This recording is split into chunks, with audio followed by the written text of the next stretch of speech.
Hello friends, Odia corner YouTube channel रे आपण मानकु स्वागत करुछि। एही चैनल रे आमे भक्ति भगवान हेल्थ रिलेटेड आउ किछि हेल्पफुल वीडियो अपलोड करि थाउ जहां आपण मानक पय बहुत हेल्पफुल होई परिबो। सेति पय फ्रेंड्स हमर यूट्यूब चैनल को जदि सब्सक्राइब करि नाहंती ताहले तळे थिबा रेड कलर सब्सक्राइब बटन को क्लिक करी सब्सक्राइब करि नियंतु। ता सहित एही बेल रो आइकन को क्लिक करंतु जहां फल रे हमर नुवा नुवा वीडियो सर्वप्रथमे पाई परिबे। फ्रेंड्स, आज आमे जानिबा प्रेगनेंसी रे 9 मास रे कोन खाइबे आउ कोन न खाइबे।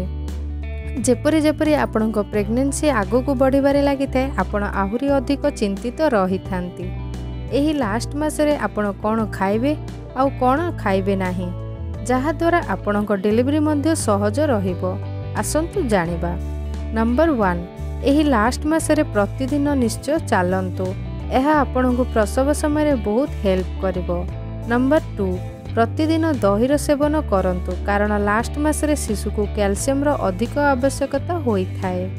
नंबर 3, पानी अधिक रु अधिक पियंतु, राति रे कम पीबे। नंबर 4, टमाटो, स्ट्रॉबेरी, फूलकोबी रो सेवन करिवे। एहा विटामिन सी रो भलो स्रोत अछि।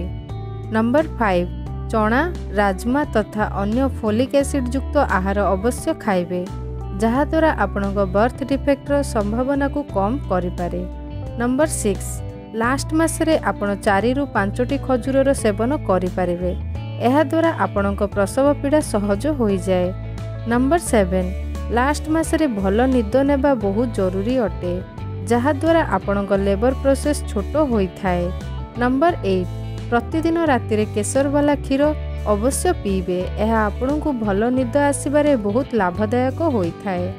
फ्रेंड्स, जदि वीडियोटी पसंद आसे ताहले कमेंट करंतु, लाइक करंतु, निज फ्रेंडशिप रे शेयर करंतु आउ आम चैनल को सब्सक्राइब करने को भूलंतु नाही।